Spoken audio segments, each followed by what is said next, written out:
yung lalaki ay si Kuya Lars. Kuya Lars at ako nasa gitna.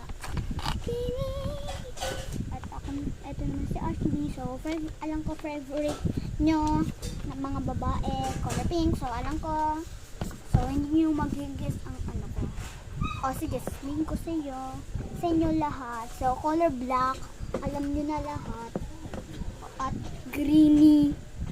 Mas favorite ko yung red. So, at gusto ko black. So, nipili ko black sa Barbie ko.